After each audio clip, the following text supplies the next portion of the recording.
You ever feel like you want to say something, but words just do not come out? Yeah, like your heart's full, but your mouth is quiet. Exactly. Sometimes it is not that we do not feel, it is that we do not know how to say it. And that's what we're going to talk about today. How to talk about your feelings in English, the real way. Hey everyone, I'm Sabi. And I'm Aisha. Welcome back to another Calm English Talk, where we don't just learn words, we learn life. Today's topic, feelings. Yeah, how to express your emotions in English. 'Cause let's be real, sometimes saying I'm fine isn't really fine. True. And by the end of this episode, you will know how to say what's really in your heart in natural, everyday English. So let me tell you a little story. A few months ago, my friend Ethan invited me to dinner. He'd just moved to a new city, new job, everything. Okay, sounds exciting. Yeah, that's what I thought too. But when we met, he looked different. Quiet, kind of distant. I asked him, "Hey man, everything okay?" And he said, "Yeah, just tired." Classic, I'm fine. Exactly. But his eyes told another story. You know that look, when someone's holding something heavy inside.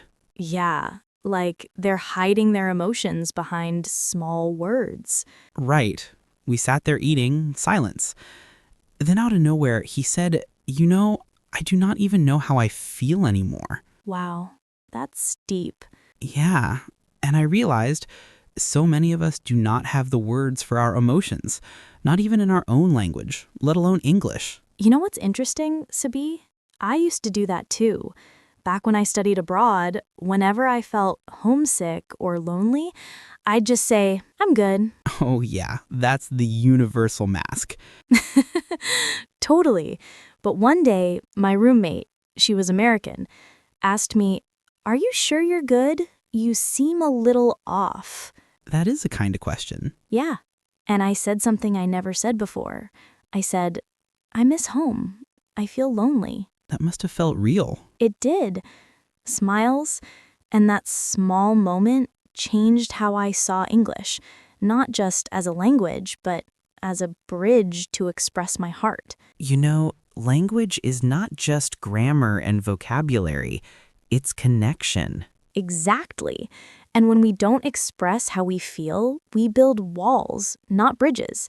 You ever noticed, Aisha, how people in the US often say what they feel more directly? Yeah, like they'll say, I'm frustrated, I'm nervous, or I'm grateful. It is refreshing, right? They do not hide behind fine. True. It's honest. And maybe that's something we all need. Honesty with words, honesty with emotions.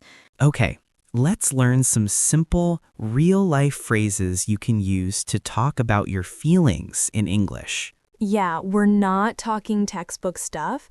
These are things real people say every day. Instead of just saying, I'm sad, you can say, I'm feeling kind of down today. Or, I've been in a funk lately. That means you've been feeling low for a while. In a funk. Very American, very natural. Instead of, I'm angry, you could say, I'm really upset right now. Or, that really got to me. That means something affected you emotionally. Another one, I'm trying to cool off. That means you're calming down. Now for the positive ones. I'm so pumped about this.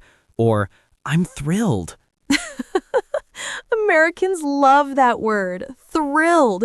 It means super happy. Or you can say, I'm over the moon. It is like beyond happy. Yeah, it sounds poetic. Here's a good one. I've got butterflies in my stomach. Classic. It means you are nervous, but in a cute, natural way. Or, I'm a little on edge. That means you're stressed or tense. And if you are anxious, you can say, I have been feeling uneasy lately. One of my favorites. I really appreciate that. Or, that means a lot to me. Notice how these phrases sound genuine. They show emotion, not just words. Exactly. It's not about being perfect in grammar, it's about being real. You know what's funny? When we learn to express our emotions in English, we also start understanding ourselves better.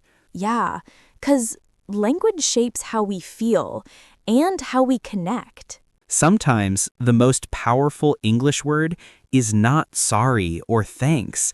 It's I feel. I feel happy. I feel hurt. I feel proud. Simple but strong. So, if you are listening to this right now and you've been holding something inside, try saying it out loud. Not perfectly, not fancy, just honestly.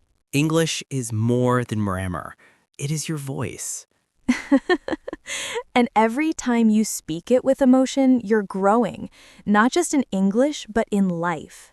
So, how are you feeling today? That's your homework. Answer it in English. Write it down. Feel it. And if you learned something new today, Don't forget to subscribe and keep learning with us, because learning English is learning life.